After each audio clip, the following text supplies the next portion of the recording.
begins.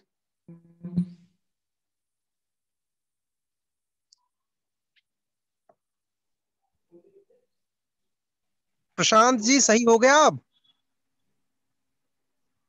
Arun ji, you'll have to now keep quiet. आज हम काम चला लेंगे. ठीक है, ओके ओके ओके.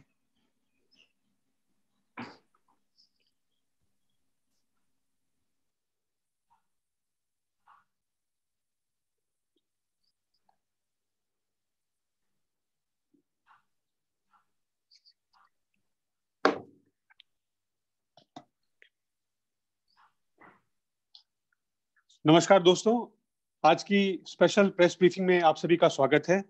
हमारे साथ हैं अखिल भारतीय कांग्रेस कमेटी के मीडिया प्रभारी आदरणीय रणदीप सिंह सुरजेवाला जी. मैं उनसे आग्रह करूंगा कि बिना समय व्यतीत किए हुए तुरंत जो है ब्रीफिंग शुरू करें.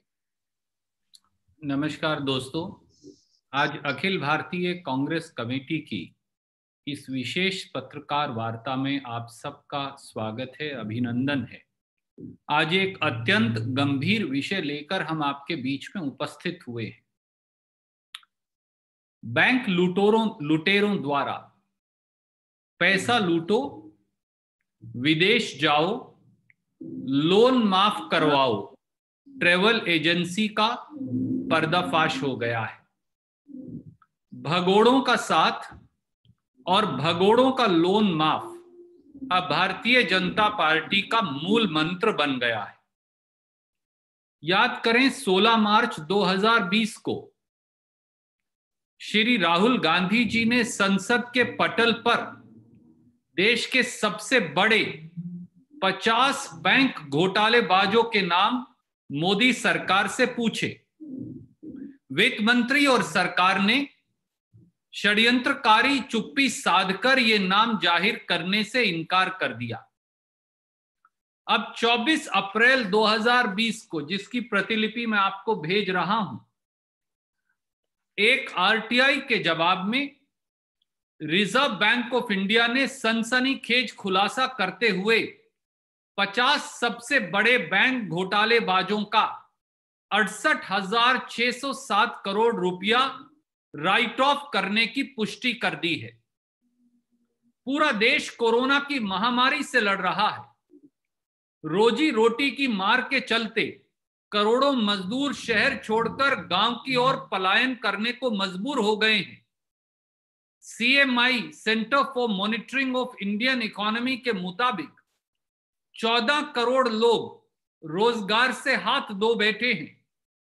113 लाख फौजी जवानों, मिलिट्री पेंशनरों और सरकारी कर्मचारियों का 37,530 करोड़ रुपया डियरनेस अलाउंस यानी महंगाई भत्ता काट दिया गया है. सभी सरकारी व प्राइवेट सेक्टर के कर्मचारियों, कंपनियों और व्यवसायियों से कोरोना से लड़ाई लड़ने के लिए हजारों करोड़ रुपया दान ले लिया गया है. पर शर्म की बात यह है कि इसके बावजूद मोदी सरकार बैंक डिफॉल्टरों का 68,607 करोड़ रुपया राइट ऑफ यानी माफ करने में लगी है. मोदी सरकार की जनधन गबन योजना का पर्दाफाश हो गया है. मैं फिर दोहराता हूं, मोदी सरकार की जनधन गबन योजना का पर्दाफाश हो गया है. और इसके मैं कुछ पहलू, 3 पहलू आपके समक्ष रखूंगा. पहला, 24 अप्रैल 2020 की आरटीआई में 50 सबसे बड़े बैंक घोटालेबाजों के 68,607 करोड़ रुपया बैंक राइट ऑफ की सूची में सबसे पहला नाम मेहुल चोकसी नीरव मोदी की जोड़ी का है, जिनकी कंपनी गीतांजलि जेम्स, गिली इंडिया, नक्षत्र ब्रांड्स का 8,048 करोड़ रुपया मोदी सरकार ने राइट ऑफ किया है.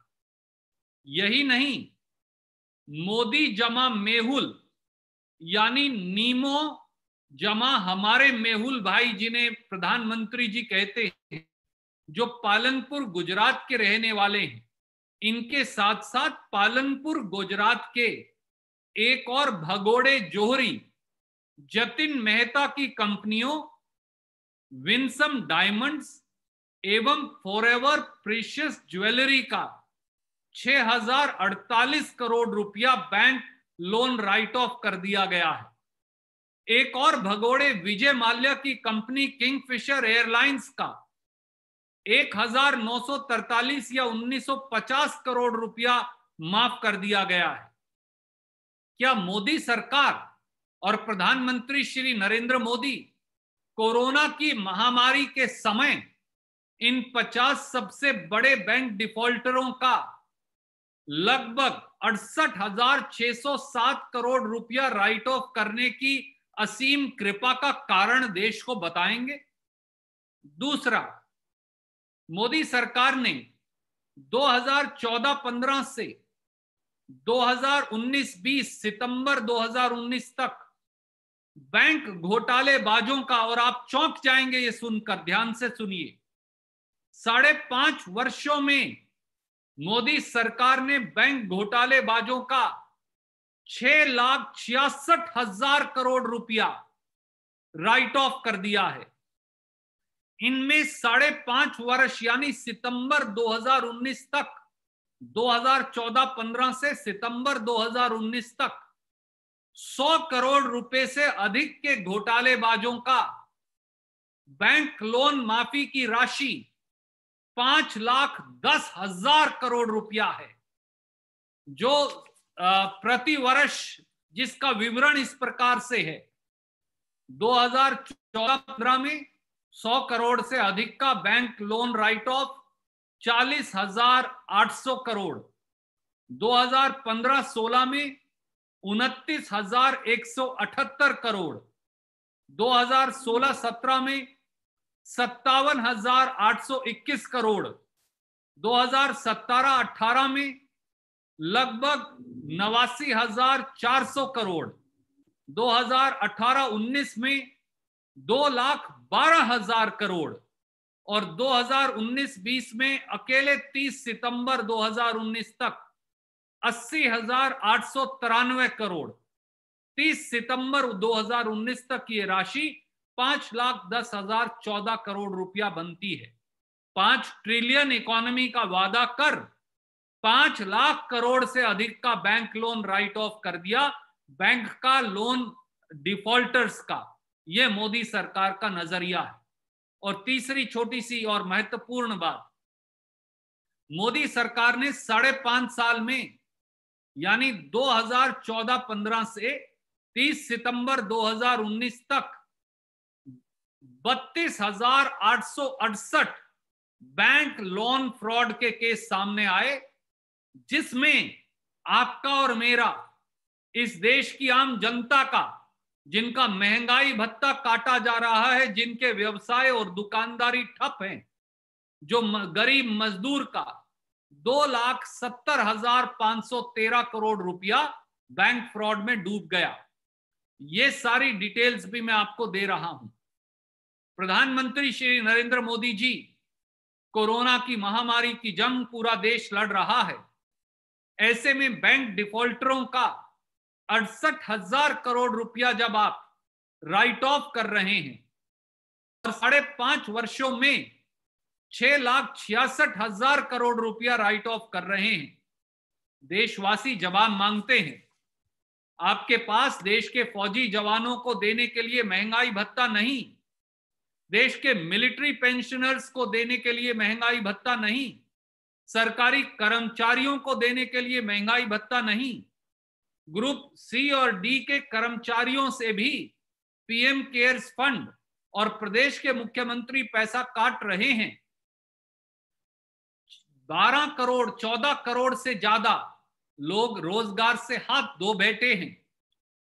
करोड़ों मजदूर शहर से गांव पलायन को मजबूर हैं। लोगों के पास खाने को रोजी रोटी नहीं, पर बैंक के भगोड़ों और बैंक के घोटालेबाजों के लिए आपके पास 68,000 करोड़ रुपया राइट ऑफ और लोन माफी के लिए है। 6,66,000 करोड़ आपके पास बैंक के घोटालेबाजों की लोन माफी के लिए है। इसका क्या कारण है? प्रधानमंत्री नरेंद्र मोदी जी, राहुल गांधी जी को संसद में आपने चाहे जवाब ना दिया हो, पर देश की जनता आपसे ये जवाब मांगती है। उम्मीद है प्रधानमंत्री जी और वित्त मंत्री जी देश को जवाब देंगे। आप कोई प्रश्न पूछना चाहें तो स्वागत है। जी सर, रमन जी। रणदीप जी, मैं ये सवाल पूछना चाहता हूं कि इस मुद्दे को राहुल गांधी, कांग्रेस पार्टी और आपके द्वारा कई बार प्रेस कॉन्फ्रेंस के जरिए संसद पटल पर भी रखा गया, लेकिन ऐसे समय में ये मामला सामने आया है करीब 50 जो घोटालेबाज हैं उनका 68,000 करोड़ रुपए से ज्यादा माफ कर दिया गया सरकार की तरफ से। क्या आपको लगता है कि प्रधानमंत्री को इस पूरे मामले में सफाई देनी चाहिए, क्योंकि सरकार के मुखिया के तौर पर उनकी जिम्मेदारी है और सरकार के मुखिया और कई ऐसे लोग हैं जिनसे उनकी दोस्ती या उनसे काफी अच्छे संबंध के बारे में सबको पता है? आपके सवाल के लिए साधुवाद।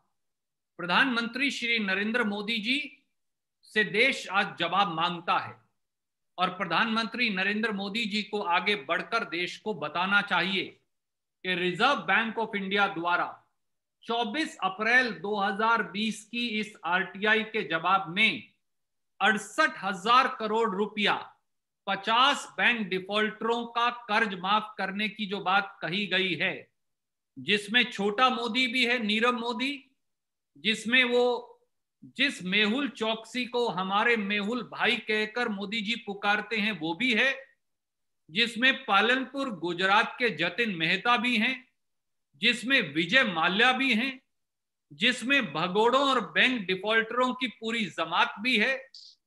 आज जब कोरोना महामारी से देश लड़ रहा है और एक एक रुपया देश बचा रहा है, तो 68,000 करोड़ रुपया इन बैंक के डिफॉल्टर्स का माफ करने का और असीम कृपा का कारण क्या है?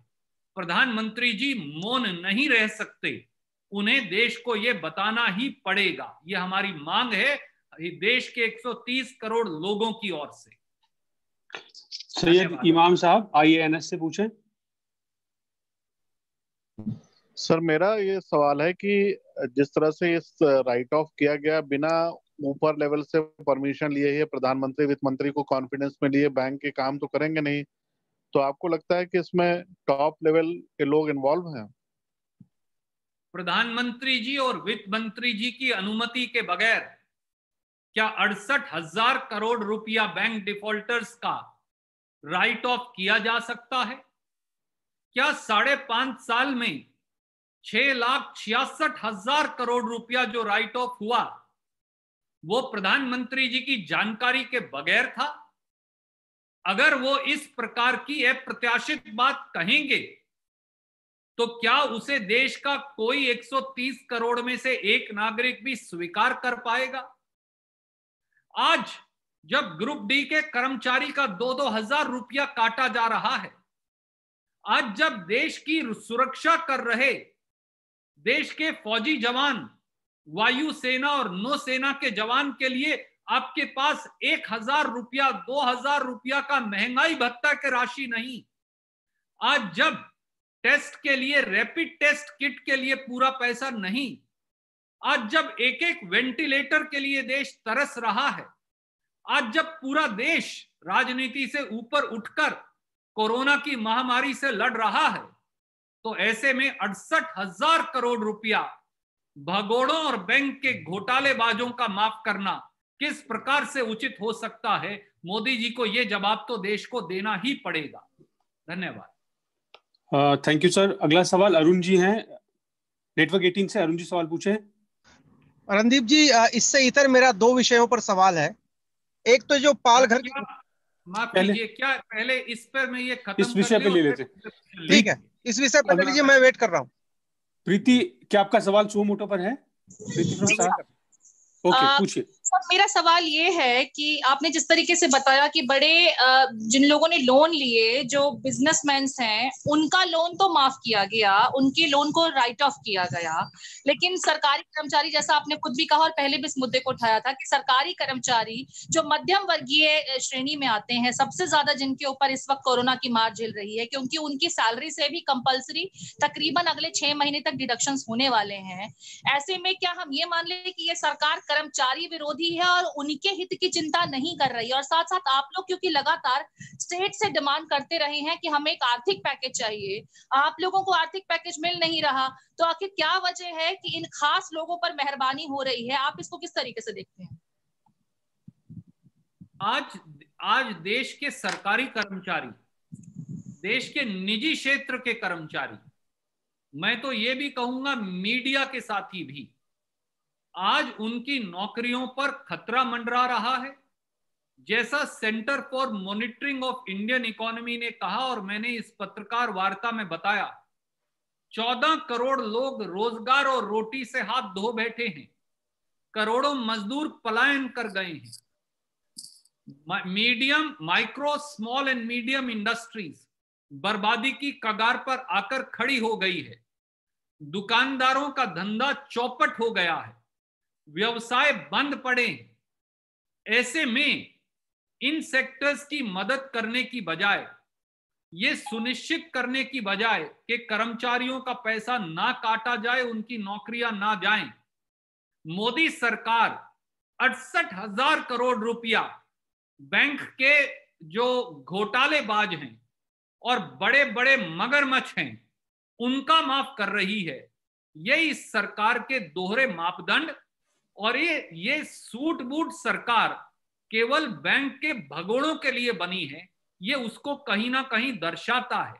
महामारी के इस समय में इतने कड़े शब्दों का इस्तेमाल आज जरूरी हो गया, जब 24 अप्रैल 2020 को इस प्रकार का देश के साथ अहित की खबर आरबीआई के, आरटीआई के से सामने आई। ऐसे में देश के प्रधानमंत्री और वित्त मंत्री जवाब क्यों नहीं दे रहे? देश के भिन्न भिन्न प्रांत, कांग्रेस और भाजपा शासित प्रांत, दूसरे प्रांत, आज एक आर्थिक पैकेज प्रधानमंत्री जी से मांग रहे हैं, केवल 1 लाख करोड़ का। आपके पास उनके लिए 1 लाख करोड़ नहीं, पर बैंक के घोटालेबाजों का 68,000 करोड़ माफ करने के लिए समय है। आपके पास 113 लाख फौजी सरकारी कर्मचारियों के लिए 37,000 करोड़ रुपया महंगाई भत्ता नहीं, पर उससे दुगनी राशि 68,000 करोड़ आपके पास बैंक के घोटालेबाजों की माफ करने को है। मोदी जी, ये किस प्रकार की प्राथमिकता है? सामने आइए, देश जवाब मांगता है। संजय जी, एक सवाल। एक मिनट रुकिएगा प्रदीप, आप बारी बारी से आता हूँ। सिद्धार्थ है एएनआई से। सिद्धार्थ, सुओमोटो पे सवाल है तो पूछें। जी बिल्कुल, एक सुओमोटो पे एक दूसरा है, पहले सुओमोटो वाला पूछना चाहूंगा। नमस्कार सर, मैं ये पूछ रहा था आपसे कि जब आप इससे पहले भी, जैसे रमन जी ने कहा कि आप सवाल उठाते रहे हैं इस चीज को लेके, लेकिन बार बार सरकार की तरफ से यही जवाब आता है कि राइट ऑफ तो पैसा यूपीए सरकार की वक्त भी किया गया था और उसी प्रोसेस के तहत किया जा रहा है। लेकिन इस बीच ये भी बात सामने आ रही है कि जब विजय माल्या का आपने नाम लिया, वो कहता है कि वो सरकार से बातचीत करने को तैयार है, तो क्या आप सरकार को ये 2-3 नामों को छोड़ के बाकियों पर दबाव बनाना चाहिए था? क्योंकि सरकार ये बार बार कह देती है कि हम प्रोसेस कर रहे हैं, हम कार्रवाई कर रहे हैं, तो क्या कांग्रेस पार्टी उस कार्रवाई से संतुष्ट है? और दूसरा ये सवाल बड़ा अहम है इस वक्त में, जब आप लोग रचनात्मक सुझावों से सवाल खड़े करने की बात पे आए हैं, मौका ऐसा आता जा रहा है कि हेल्थ सेक्टर कई बड़े बड़े शहरों में भी चरमरा रहा है। अहमदाबाद की बात करें तो किसी से तस्वीर छुपी नहीं है, नंबर किस तरीके से बढ़ रहे हैं। दिल्ली जैसे शहर में कई बड़े अस्पताल इसलिए बंद हो चुके हैं कि वहां पर बड़े इनॉर्मस नंबर्स के अंदर कर्मचारी, जो स्वास्थ्य कर्मचारी हैं, वो पॉजिटिव पाए जा रहे हैं और उस बड़ा इलाका जो है आबादी का, उससे प्रभावित हो रहा है। तो उस पर भी आप लोग क्या सवाल खड़ा करेंगे? सरकार से क्या सवाल पूछना चाहें? सिद्धार्थ जी, सबसे पहले तो ये है कि मोदी सरकार की आज कोरोना महामारी के समय प्राथमिकता है क्या? क्या जनता की जेब से पैसा निकालकर 68,000 करोड़ रुपया बैंक डिफॉल्टरों को देना ही मोदी सरकार राजधर्म मान बैठी है? सीधा प्रश्न ये है। पिछले 5 वर्षों में 6,66,000 करोड़ का बैंक लोन राइट ऑफ कर देना और अब 24 अप्रैल 2020 की आरटीआई के जो आरबीआई ने दी है आरटीआई के मुताबिक 68,000 करोड़ 50 सबसे बड़े बैंक डिफॉल्टरों का माफ कर देना, जबकि MSME medium small and micro small and medium industry, नौकरी पेशा लोग चाहे वो सरकारी क्षेत्र में हो या निजी क्षेत्र में हो, छोटा छोटा दुकानदार और व्यवसायी और हिंदुस्तान के प्रांत आर्थिक मदद के लिए करहा रहे हैं। तो ऐसे में सरकार की प्राथमिकता क्या है? प्रश्न ये है। और इसका जवाब मोदी जी मौन धारण कर टाल नहीं सकते। आज इन तथ्यों के सामने आने के बाद इस देश का 130 करोड़ से हर नागरिक चाहता है कि प्रधानमंत्री जी सामने आए और 50 बैंक डिफॉल्टरों का 68,000 करोड़ रुपया माफ करने पर अपनी सरकार की ओर से स्पष्टीकरण दें। धन्यवाद। Thank you sir. Samia ji, आपका सवाल सुओ मोटो पर है? Yes sir. जी पूछिए। Hello sir, good afternoon. Firstly, I will also request you, if there's time later, can you say a little bit of this in English in brief? But my question to you is the fact that Rahul Gandhi had also mentioned that this lockdown is only a pause button to try and better equip India's medical sector with better infrastructure. Do you think this government is misusing this time around to try and settle these scores, to try and help these defaulters for that matter? Dupe, deceive, and depart. This seems to be the policy being followed by Modi government when it comes to bank defaulters. 24th April 2020 will go down in the history of India as one of the most important dates when Reserve Bank of India, through an RTI reply, disclosed that Modi government has written off loans worth 68,000 crore of the 50 top bank defaulters. Right on top of that list are two of Prime Minister Modi ji's favorite persons. One is Chota Modi, Nirav Modi, and the second is Mehul Choksi, the duo, whose 8,048 odd crore rupees have been written off. Along with them, one more jeweler who is also an absconder from Palanpur, Gujarat, that is Jatin Mehta, whose companies have got similar benefit of 6,038 crore. And the third bank defaulter and absconder, Vijay Mallya, is right there up in the list, whose Kingfisher Airlines loans worth 1,943 crore have been written off. It raises pertinent question. The entire country is fighting coronavirus. The entire country is united. It's one in fighting the virus. Thousands and thousands of people have contributed hundreds and thousands of crores to PM Care Fund, to National Relief Funds, as also to the state relief funds. Prime Minister has no money. Government of India has no money for crores of laborers who have been constrained to go back to their villages and migrate from the cities in absence of livelihood as also ration. Prime Minister and Government of India has no money to pay dearness allowance to our army men, to Air Force people, to Navy people, to 113 lakh government employees, and has cut 37,000 odd crores of dearness pay. A single rupee has not been given to the MSME sector, to the shopkeepers, or to the industry. Farmers is facing the fury of the nature, as also non-availability of minimum support price. In the middle of this crisis, to give 68,000 crore rupees of loan write-offs to 50 top defaulters reflects the misconceived priorities as also the dishonest intention of Modi government. Prime Minister Modi can no longer remain mum. He has to come forward and answer to the 130 crore people of India. This is a classical case of promoting dupe and depart. Dupe, deceive and depart.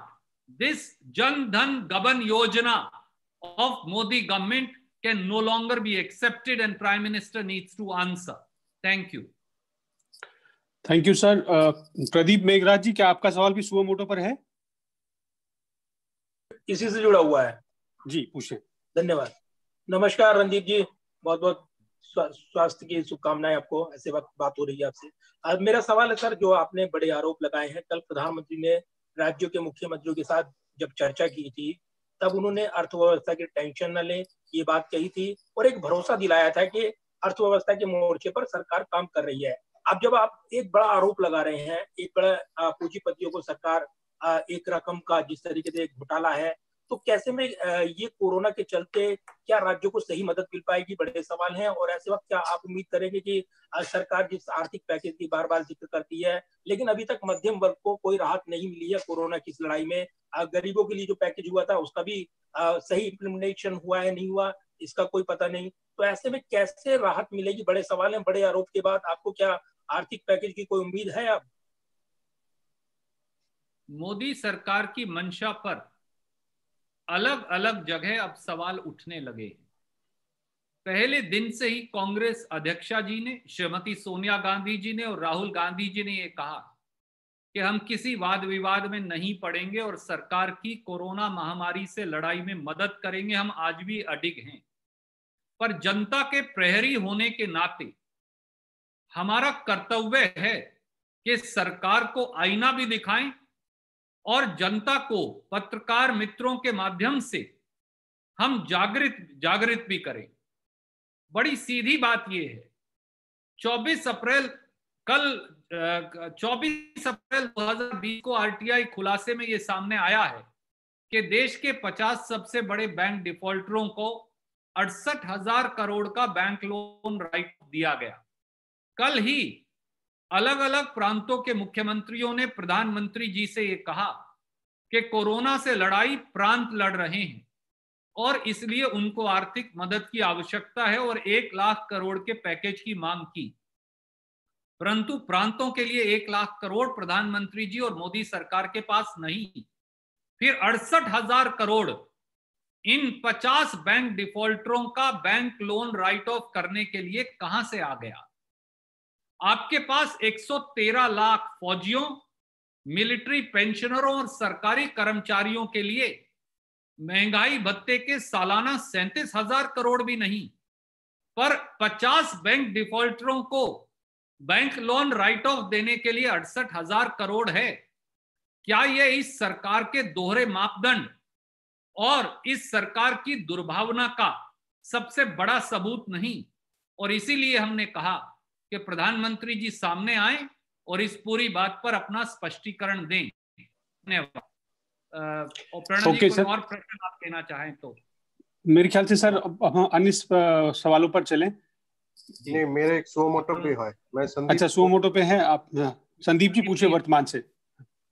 हाँ, नमस्कार रणदीप जी, मैं संदीप बोल रहा हूँ वर्तमान से। Suo motu पे है मेरा क्वेश्चन। हेलो जी पूछिए संदीप भाई। एक तो आपने ये बोल रहा है कि 50 लोगों को जो लोन माफ किया है, तो आरटीआई में आरबीआई ने ये क्या बोला कि कारण क्या है? एक, माफ करने का कारण क्या है? दूसरा, इस 50 लोगों के बीच डायरेक्टली बीजेपी का कोई बिजनेसमैन है? आपके सवाल के लिए साधुवाद। जो 50 लोगों का लोन राइट ऑफ हुआ है, आरबीआई ने केवल इतनी ही सूचना दी है। मैं इस आरटीआई की कॉपी आपको भी भेज रहा हूं प्रेस विज्ञप्ति के साथ। कारण प्रधानमंत्री जी बताएंगे। दूसरा, पहले नंबर पर ही मेहुल चौकसी है, जिन्हें प्रधानमंत्री जी वीडियो पर, जो आपने कई बार देखा, हमारे मेहुल भाई कहकर संबोधन करते हैं। नीरव मोदी, छोटे मोदी भी इसके अंदर हैं, विजय माल्या भी हैं, जतिन मेहता भी हैं। अब इसका जवाब विपक्ष को नहीं, इसका जवाब प्रधानमंत्री जी को देश को देना होगा कि कोरोना महामारी की लड़ाई जब देश लड़ रहा है तो इन बैंक डिफॉल्टर्स को ये छूट क्यों दी जा रही है। धन्यवाद। मतलब आरटीआई का रिप्लाई में कारण नहीं बताया गया? जी नहीं, कारण नहीं बताया गया है। मैं आरटीआई की प्रतिलिपि आपको दे रहा हूं। Thank you very much. Thank you sir. Shashidhar Pathak ji हैं, सुओ मोटो पर पूछना चाहते हैं। सच्ची पूछिए। हाँ सर, मेरा सवाल है, क्या मेरी आवाज सुन पा रहे हैं सर? मेरी आवाज सुन पा रहे हैं सर? हेलो, नमस्कार। मेरा सवाल है कि आप सरकार पर ये बड़े आरोप लगा रहे हैं, सुझाव भी देते हैं, रचनात्मक सहयोग भी करते हैं, लेकिन केंद्र सरकार कहीं भी आपको सुनती हुई या गंभीरता से लेती हुई नजर नहीं आ रही है। पहले भी नहीं आई, अब भी नहीं आ रही है। तो इसका कारण क्या है जो सरकार अभी आपको गंभीरता से नहीं ले रही है, जबकि आप रचनात्मक सुझाव दे रहे हैं, आप सहयोग कर रहे हैं, आप बड़े आरोप भी लगा रहे हैं और बड़े घोटाले भी उजागर कर रहे हैं, तो सरकार क्यों आप पर ध्यान नहीं दे रही है? क्या कारण हो सकता है सर? आपका सवाल सही है, परंतु गलत व्यक्ति से पूछा जा रहा है। दुर्भाग्य से प्रधानमंत्री जी ने तो पिछले 5.5 वर्षों में एक भी पत्रकार वार्ता नहीं की, नहीं तो वो शायद आप उनसे पाठक साहब ये प्रश्न पूछते और शायद वो जवाब देने की जहमत दिखाते। उम्मीद है कि भाजपा इस प्रेस पत्रकार वार्ता को देख रही होगी और प्रधानमंत्री जी देर आए दुरुस्त आए, कम से कम आज आगे बढ़कर पत्रकार वार्ता करके आपके इस प्रश्न का जवाब देंगे कि वो रचनात्मक सहयोग और सकारात्मक सुझावों का संज्ञान क्यों नहीं ले रहे, जबकि यही राष्ट्रहित भी है और राजधर्म भी। धन्यवाद सर। जैनिंद्र, क्या आपका सवाल सुओ मोटो पर है? जी बिल्कुल सर, आइए पूछिए। जी थैंक यू सर। सर आपने जो बात रखी उससे ऐसा लगता है जैसे सरकार कोरोना महामारी के दौरान ये ऋण माफी कर रही है या राइट ऑफ कर रही है, लेकिन जो आरटीआई आरबीआई के द्वारा दिया गया है, जो आप लोगों की तरफ से मीडिया को दिया गया है, उसमें पता चलता है कि ये पहले का मामला है जो आरटीआई के जरिए आरबीआई ने बताया है कि ये वो 50 लोग हैं जिनका जो है वो बड़े नाम है जिनका राइट ऑफ किया गया है। तो एक तरफ जब आप कहते हैं कि कोरोना के वक्त में हम सरकार को सहयोग देने को तैयार हैं, तो क्या ये बेहतर नहीं होगा कि इसी मामले पर जब कोरोना की जंग हम जीत लें, इसके बाद सरकार से सवाल पूछा जाए, क्योंकि ये लिस्ट पुरानी है और आप पेश ऐसे कर रहे हैं जैसे कि इस दौरान ये सब कुछ हो रहा है। Thank you. जैनेंद्र भाई, मैं आपका संज्ञान फिर लाऊंगा और ये आरटीआई है मैं जो दिखा रहा हूं। 24 अप्रैल 2020 को पहली बार रिजर्व बैंक ऑफ इंडिया ने ये आरटीआई से जवाब दिया है। 16 मार्च 2020 को भी श्री राहुल गांधी जी ने जब संसद चल रही थी तो ये लिस्ट मांगी थी, परंतु तब भी सरकार ने ये और नाम बताने से इनकार कर दिया। कारण क्या है? बड़ा साफ है, क्योंकि पहला नाम ही मेहुल चौकसी का है, जिसके बारे में प्रधानमंत्री जी हमारे मेहुल चौकसी कहते थे। और आज तक की अगर आप इंफॉर्मेशन अगर एबीपी न्यूज निकाल सके तो मैं साधुवाद दूंगा आपको, क्योंकि प्रधानमंत्री जी अब जो ताजा information bank loan right of की है वो देने से इनकार कर रहे हैं। अगर आप ये आंकड़ा आज अप्रैल 2020 तक की इंफॉर्मेशन से मिलाएंगे तो हमारा ये मानना है, इसीलिए मैंने आपको एक फिगर दी है और मैं बहुत जिम्मेदारी से दे रहा हूं, 6,66,000 करोड़ का loan bank loan right of हो चुका है 2019-20 के अंत तक। तो ऐसे में ये सब सारे तथ्य जब सामने आ जाएंगे तो ये साफ होगा देश कोरोना महामारी से लड़ रहा है, पर मोदी सरकार बैंक के घोटालेबाजों का ऋण राइट ऑफ करने में लगी है। इसका जवाब वो कैसे देंगे? और मैंने इसीलिए 2019-20 तक का आंकड़ा आपको दिया। 6,66,000 करोड़ रुपए का लोन राइट ऑफ कर चुके हैं वो 2019-20 तक। धन्यवाद। अब धन्यवाद सर, आपकी अनुमति हो तो। हाँ, अरुण जी ने सबसे पहले पूछा था। अरुण जी पूछिए सवाल। रणदीप जी, दो सवाल हैं मेरे। एक तो जो पालघर में साधुओं की हत्या हुई थी उस पर पॉलिटिक्स बहुत हुई थी, और संजय राउत जो शिवसेना के नेता, उन्होंने ट्वीट किया कि जो बुलंदशहर में उत्तर प्रदेश में हत्या हुई है साधुओं की, उस पर पालघर की तरह राजनीति नहीं होनी चाहिए। तो कांग्रेस पार्टी उस पर क्या मानती है? और दूसरी बात, पीएम केयर्स फंड को लेकर आपकी पार्टी के ट्विटर हैंडल कांग्रेस से ट्वीट किया गया, उस पर सवाल उठाया गया है कि इलेक्टोरल बॉन्ड की तरह ये होने जा रहा है पीएम केयर्स। इन दोनों मुद्दों पर पार्टी का मत क्या है? मैं आपके पहले प्रश्न का जवाब दूं, क्योंकि पूरे देश में साधु संतों और धर्म में विश्वास और आस्था रखने वाले हर व्यक्ति का मन छलनी हुआ, अति पीड़ा हुई।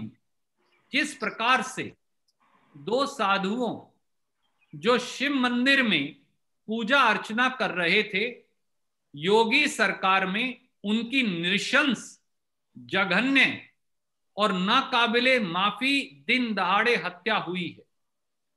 योगी सरकार में यह पहला वाकया नहीं जब साधु संतों या अलग अलग धर्मों के धर्म स्थलों पर हमला हुआ है, या अलग अलग धर्म के अनुयायियों के ऊपर हमला हुआ है।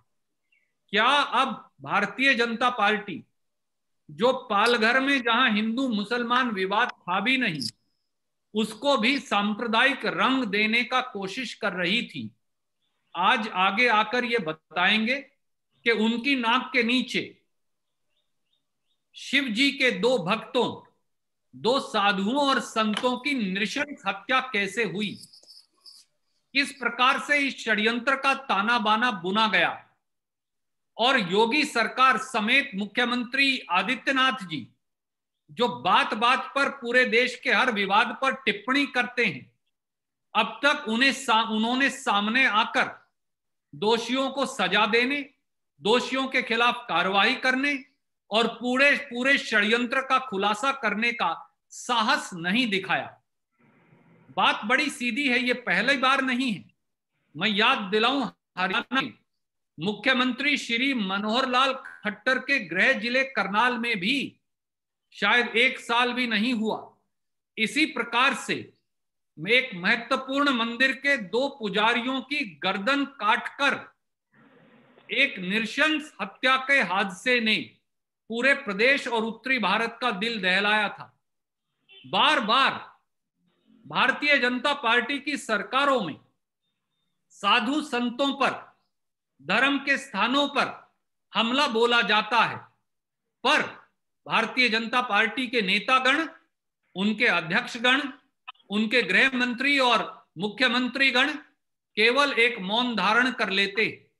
हमारी ये मांग है कि उत्तर प्रदेश में हमारे 2 संतों की नृशंस हत्या पर राजनीति ना हो, पर जैसे पालघर में 2 संतों की हत्या हुई तो 110 लोगों को फौरन गिरफ्तार कर लिया गया और डीजीपी रैंक के अधिकारी को जांच दे दी गई।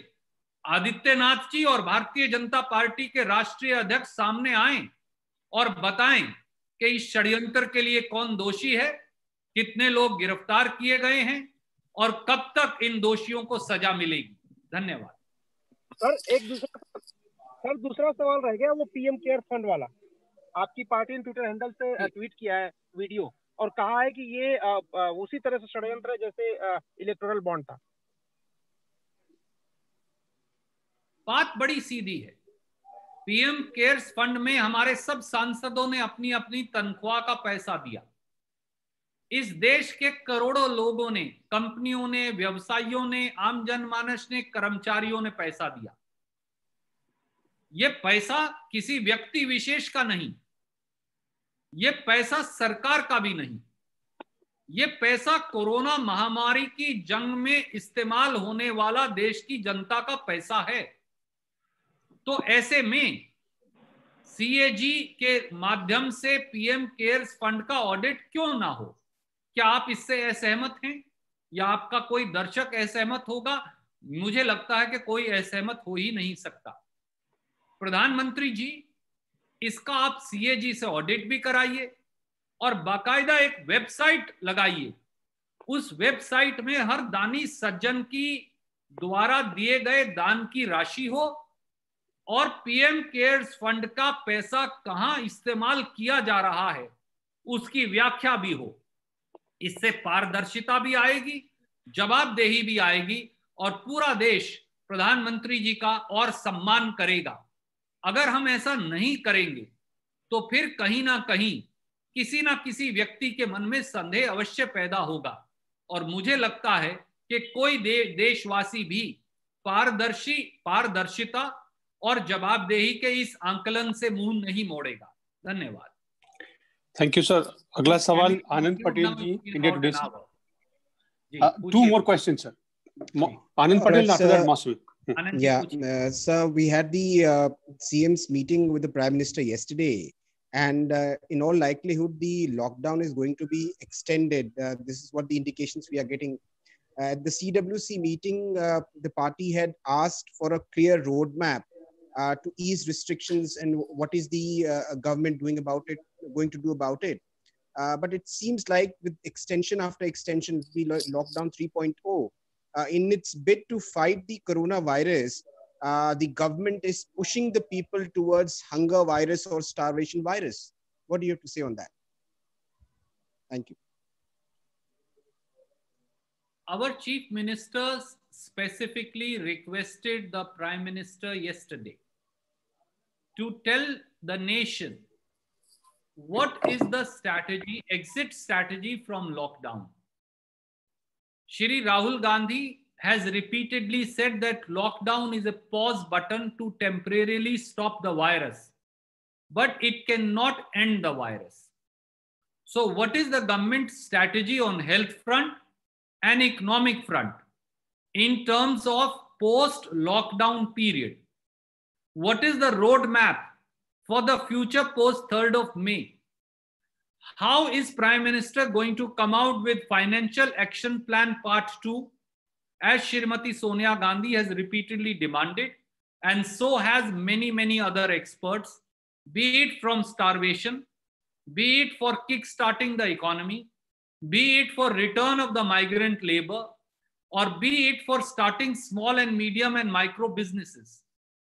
These are answers to which nations still awaits clear replies to these questions. Prime Minister is expected to lead the nation in crises like these.